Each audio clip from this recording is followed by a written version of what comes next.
Bonjour à tous, bienvenue sur ma chaîne YouTube. Moi c'est Fabien. Aujourd'hui on se retrouve sur une vidéo consacrée au triathlon. Et notamment on va répondre à une question: que choisir comme chaussures de vélo spécifique triathlon et pourquoi? Alors moi j'ai pas la solution, mais en tout cas je vais vous partager ma solution. Je me suis arrêté sur une paire de chaussures Mavic. Ce sont les Mavic Cosmic Elite Tri, voilà, de 2019. J'ai pu les trouver sur internet, donc en fouillant bien sur quelques sites qui sont pas en haut du moteur de recherche, on peut les trouver à moins de 100 €, voilà, aux alentours de 100 €. Je vais déballer avec vous donc la boîte. Et déjà dans un premier temps la boîte, moi que je trouve plutôt belle, bien présentée avec les logos Mavic. On voit qu'ils ont mis du jaune, c'est connu, le jaune c'est la couleur Mavic, hein. Ils sont connus comme marque de vélo avec cette couleur là, ils sont connus surtout pour leur roue. Ils font aussi des chaussures et aussi des chaussures triathlon.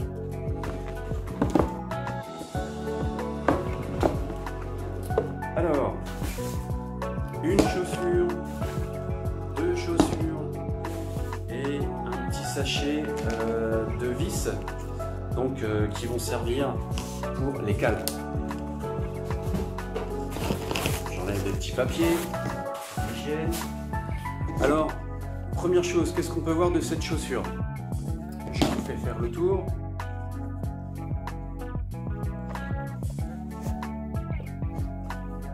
Alors, les chaussures, elles sont rouges, donc visuellement, moi je trouve ça beau, et c'est remarquable en tout cas, c'est un beau visuel. Elles ont les marques Mavic à l'avant, à l'arrière ici au talon. On la retrouve également sous la chaussure, à l'intérieur de la chaussure, et c'est gravé ici dans la structure de la chaussure un grand logo Mavic. Alors là je touche la chaussure et comment je peux vous expliquer, on dirait au toucher quelque chose à mi-chemin entre le plastique et du silicone. Voilà, c'est une matière assez douce et qui doit être facile à nettoyer. Les semelles, elles, non, c'est pas du carbone. Et en fait, ils ont remplacé par de la fibre de verre qui donne une excellente transmission pour la puissance. Mais alors là, on commence à rentrer dans des critères d'experts qui ne sont pas les miens. Donc, cette chaussure, elle a plusieurs accessoires dessus qui font d'elle une chaussure spécifique au triathlon. Regardez à la fin de la vidéo parce que toutes les explications que je vais vous donner sur le fonctionnement de la chaussure, je vais les mettre en démonstration après sur mon vélo, car je vais monter la chaussure sur le vélo. Une chaussure de triathlon, ça doit être rapide à enfiler. Je rappelle qu'au triathlon, alors la plupart des coureurs, au début je le faisais, une fois sortis de l'eau, ils vont retirer leur combinaison, ils vont mettre leur casque, leur dossard, et ils vont mettre leurs chaussures de vélo aux pieds et courir avec le vélo, avec leurs chaussures de vélo jusqu'à franchir la ligne de transition et hop, sauter du vélo et clipser sur la pédale automatique. Or, une chaussure de vélo qui est fait spécifiquement pour le triathlon, on a la possibilité en fait, grâce aux accessoires, de gagner du temps. Donc je recommence, on sort de l'eau, on retire sa combinaison, on met son casque et son dossard, et là les chaussures sont déjà clipsées sur les pédales, d'accord? Et on peut les maintenir à l'horizontale, parce qu'ici on a un anneau qui va permettre de passer un élastique qui va aller se fixer par exemple sur le dérailleur avant, ou alors pour la chaussure gauche sur le moyeu de la roue arrière, ce qui va permettre de maintenir la chaussure en équilibre comme ça à l'horizontale, et elle ne va pas pendouiller sur la pédale. Donc le triathlète va pouvoir courir pieds nus avec son vélo à côté de lui, et quand il va franchir la ligne de transition, il va pouvoir enfiler son pied directement dans la chaussure. Et pour enfiler son pied directement dans la chaussure, la chaussure est équipée d'un scratch, un seul scratch, il n'y en a pas plusieurs, donc il faudra un seul mouvement. Donc vous voyez qu'ici, le scratch est large, qu'il est facile à attraper, okay, et qu'il est passé dans une boucle métallique ici, qu'il est équipé de deux petites encoches sur les côtés. Ce qui va permettre, déjà d'une, le scratch est monté dans le sens inverse d'une chaussure à scratch normale. Une chaussure à scratch normale, le scratch est ici et il vient se mettre comme ça. Sur les chaussures de vélo triathlon, c'est l'inverse. Pourquoi? Parce que ça évite d'avoir le scratch qui va aller dans le pédalier. Okay, pour la chaussure droite, le scratch est bien à l'extérieur et il ne va pas aller dans la chaîne. Okay, c'est-à-dire que même quand le pied va être dedans, okay, on peut commencer à pédaler et même si on n'a pas le temps de mettre le scratch, okay, le scratch sera à l'extérieur. Donc on ne risque pas de s'emmêler les scratchs dans le pédalier ou dans la chaîne. Ensuite, quand les chaussures sont à poste sur le vélo, grâce aux encoches qu'il y a dans le scratch, on va pouvoir les mettre dans la boucle métallique. Voilà, comme ça. Et donc là, vous voyez, ils sont coincés dedans.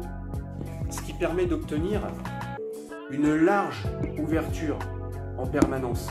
Comme ça, ce sera plus facile d'enfiler le pied directement puisque c'est grand ouvert. Et vous voyez en fait que il n'y a pas de languette de chaussure comme une chaussure classique. Le scratch et la languette ne font qu'un. Ce qui permet que une fois on scratch, okay, on ait une aération supplémentaire puisque je vous rappelle que le pied est mouillé et qu'il faut lui permettre de sécher dans la chaussure.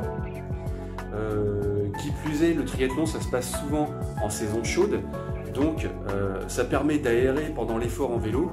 Et d'ailleurs sur cette chaussure, vous voyez qu'elle est percée de petites aérations à l'avant et à l'arrière, ce qui permet de faire respirer le pied.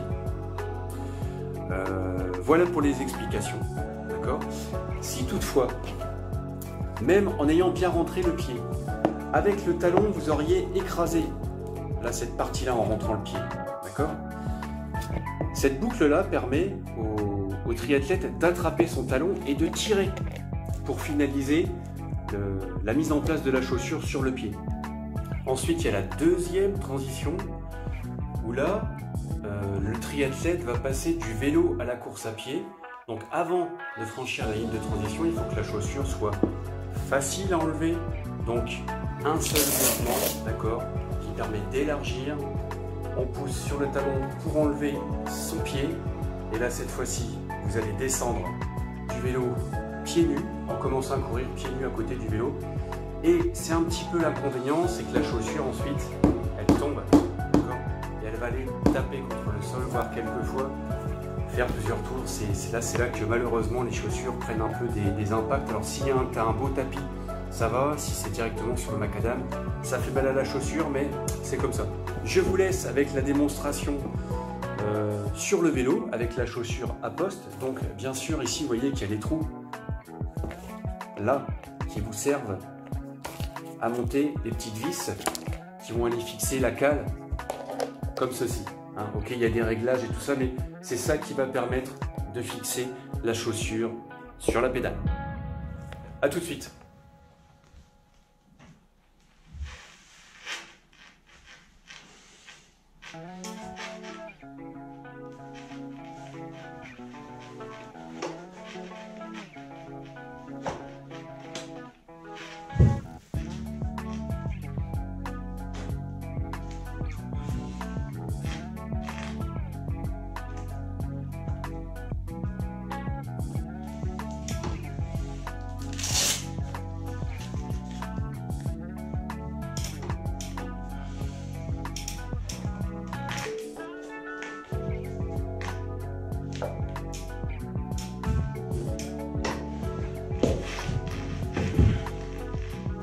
Cette vidéo sur cette chaussure est terminée. J'espère qu'elle vous aura permis d'apprendre plein de choses utiles.